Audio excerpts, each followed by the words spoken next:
Ah yeah, welcome to the Knowledge Drop. This is Focus of the Flow Mode crew, BBOY.com and Cypher Studio, Helsinki, Finland, representing.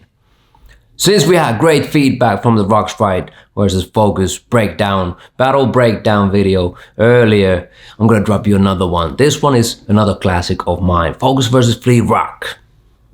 This battle took place 2009 in Bialystok in Poland. I think around September or October, can't remember specifically, since it's a little while ago already. I was already getting ready for the battle against Rocks Fight in Outbreak later on that year after a couple of months, when Setovi, the organizer of Over the Top, hit me up. My boy Setovi had been doing the event for a couple of years already. 2 years earlier, he had Atta vs Machine, which blew the bank. Everybody knew about that battle. Next year was dope as well. For the next year, he wanted to make something incredible happen. So he hit me up like, Focus, we want to do an exhibition battle over here, Over the Top. I think 5-6 round minimum. Who do you want to battle against? I thought about it for a little while and I said, I want to battle Flowmaster.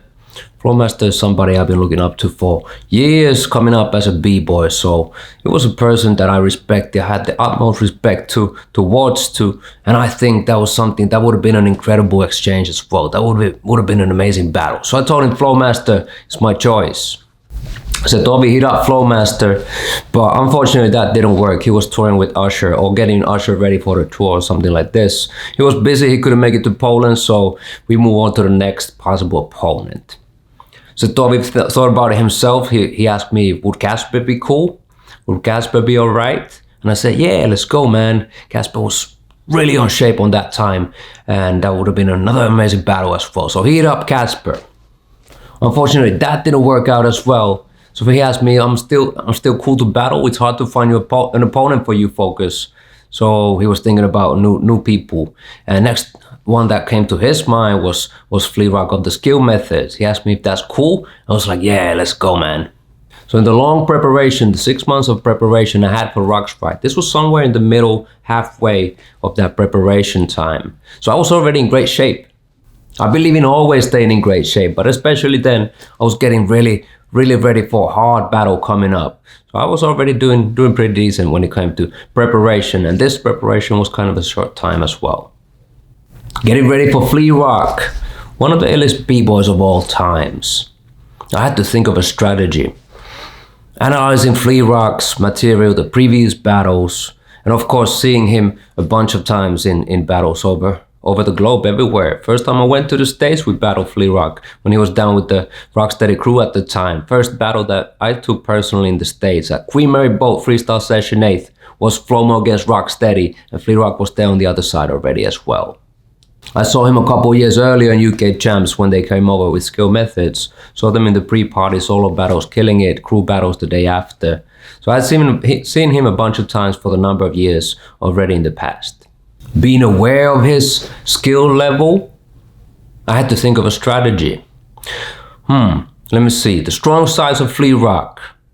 His flavor is untouchable. The amount of style that he has is really unique. For the 90s b-boys, he's the epitome of flavor and style of that generation. He's what Kenny and Lex were for the 70s and 80s b-boys. He's the representative of that same iconic style and flavor from the 90s generation.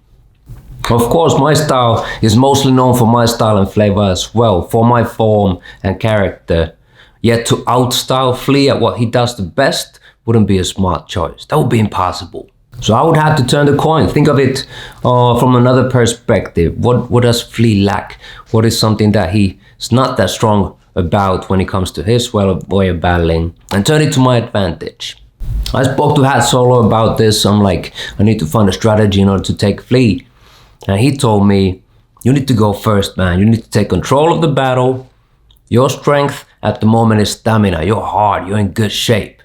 When it comes to Flea's previous battles, stamina wasn't his strongest side.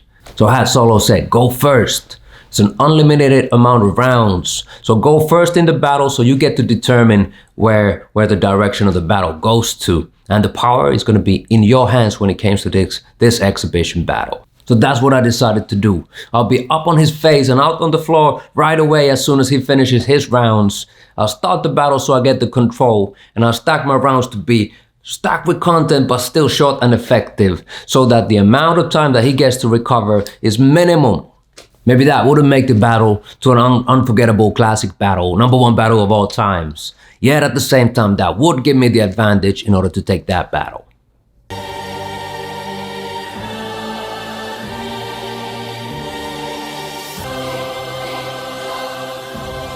So here we go, the battle is on. The introduction of the battle is on point. Ness with the mic turns the crowd hype. We had the warm-up battles before this one, and this was the main battle of the night. We're talking about Flea Rock, y'all. Make some noise. Ness takes Flea in first, introduces him and all the crews that he repped in the past, and makes no mistake in order for the audience to know who's on the floor and what level of battle we're dealing with right now. For my brother, And he gets me in next. my student. He says, my teacher, my student. Focus. I didn't teach Ness shit. He taught me everything.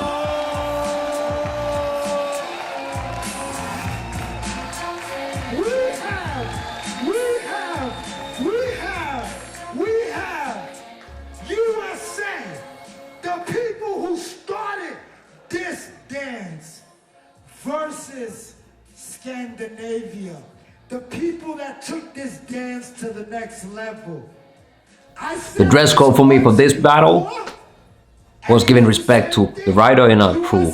With the print, you know, we got Flo. He made it around the same time as we made made up Flow Mo Crew in 2002. So I wanted to bring that print back and represent for him, for his contribution when it came to our tees and our look when it comes to Flow Mo Crew.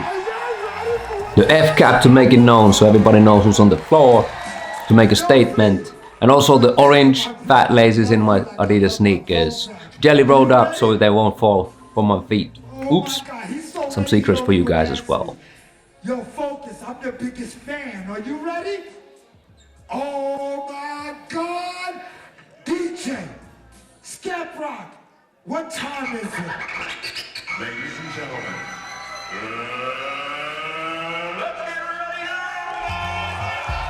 And yeah, the DJ drops the beat and I'll be there on the floor immediately. I know I wanted to take the control of the battle in order to turn it into my advantage. And I can't even wait for the drums to start. I'll be there and waiting in order to rock my first round. An introduction round, stacked with material, make it short. Rocker elbow with the grab on the back, which was kind of an uncertain move, but I did it in my first round in order to execute it properly. If I tried it later on, that probably wouldn't work out. Flea responds with a nasty round, still fast and effective, but still keeping it kind of short in order to get it going and get started. My second round, I'll be on the floor again, no hesitation, in a blink of an eye. I drop on the floor, air flare 90, back to some original text. 15-second rounds, showcase my power, but still not making myself too tired. And Flea replied, he knows the deal. Now is the time to rock your power if you have some. It starts with a flip, responds to the air flare from the flare.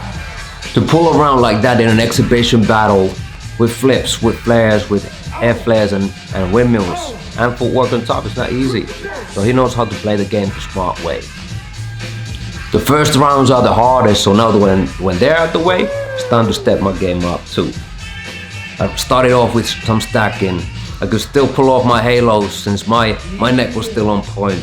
A couple years before I blew my discs. And I do a little twist at the end in order to make it complete. This is still the time to rock bigger moves in that way as well, in the early stage of the battle. And now is when my strategy starts to work for me, not against me.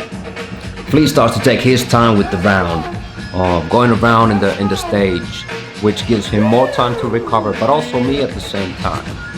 And when I get in, when I get out, I'm gonna spend as little time getting in and getting out as possible. A small slip over there, and you can see that it took away his confidence a little bit too, which is probably the most important thing that you can have when it comes to a long battle like this. You can see it in my face too, I'm feeling it. I know what I'm doing and I'm capable to do it. When walking in, I tried to search for eye contact over there, and I didn't get it. So I had to respond with my moves in that case, communicate with my moves. He did a one-handed throw down or go down in his stuff, so I replied with my one-handed stuff, and eventually with no hands nutcracker, straight from the top. Round number 4 for Flea. The funky drummer break with the Blackbird sample on the top. That connection with Flea's flavor on the top and the funky drummer is just beautiful. That's amazing. Flea steps his game up, and that's a pretty strong round. But Ness gives his boy a break. I believe that time they still both rep the Zulu Kings. So Ness jumps on the floor, gives him a little breather, hypes up the crowd as well in order to keep going on a high level with the battle. But that only works for my advantage as well. So with the little breather, the big L beat drops, and I'll be back on the floor, getting hype from the beat and getting hype from the energy of the audience as well. The audience has been boosted up with the energy of Ness's hosting. It was my turn to rock the floor too. I get hype from the beat, drop straight to the footwork, freeze framing footwork, flare footwork, signature stuff, and I feel I get the energy from the crowd too. I get hype from the energy as well. Round number 5 for Flea. So much style with this one, amazing. Pretty strong round overall, with some signature Flea moves that became universal eventually. So you see a lot of people doing these moves nowadays, but 10 years ago if you saw somebody do it, you saw like, alright, that's Flea. And I jump in again, I'm hungry, man. I stack my rounds, moves after moves, content after content. Wanted to let it be known, I'm here to make mean business. And I was happy that they switched to breaks as well, that I got some original funk, because I react to the breaks of the records, man. I'm a b-boy and the B in me reacts and goes crazy, goes off to the breaks. Flea rocks the beat, but you can see that he's struggling already. That makes him take time on his tops, but that just makes him more tired eventually. Quick go down, beautiful head swipes, but that's pretty much it for this round. I'm smiling, man. It's a Sunday ride for me.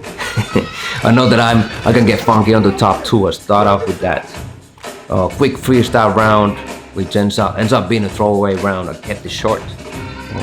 One of my weakest rounds in the battle.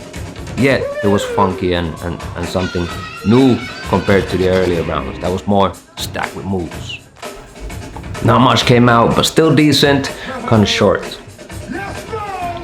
Flea's response to the round. Despite the tiredness, he pulls a pretty strong round in this one.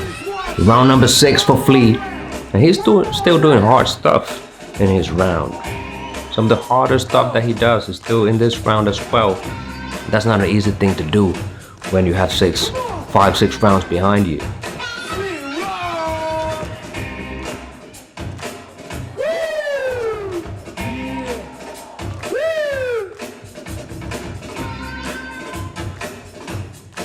I'll go for the round number 7. DJ drops a new beat, and with that energy, I get more hype, even more hype. I saw something in Flea's round that I could add on so I can react to, so I can keep up that exchange in the battle. And I stack my round hard. Head jump, hooks, and a burner to top it off. And that's it for the battle. Ness calls it quits. After my 7th round, I ended up going more rounds than Flea. He did 6 out of 7 in this battle, and I would have kept going too if it was an option. Shake hands, and again I'm smiling, man. I'm enjoying it, doing my thing, believing in myself, and feeling I'm ready for the next battle, which was gonna be Rock's Ride in 2 months. But even this one turned out to be a classic battle that people still talk about 10, 11 years after. And that's it for the battle breakdown too. I hope you learned something, the importance of strategy in this battle as well. That the strategy that you choose for the battle weighs more than the moves that you pull off. So strategy wins battles, not moves. I learned that from Alien Ness, who was there on the mic. And you build strategy with experience and mentorship. So you need a leader and a teacher in order to get your understanding to another level. And with that being said, head out to bboydojo.com/prelims right now to get my free course, How to Make It Past Prelims, to understand the mental game of battling as well. That's it for the knowledge drop. This is Focus the Flow Mode crew, bboydojo.com and Cypher Studio, signing out. Peace.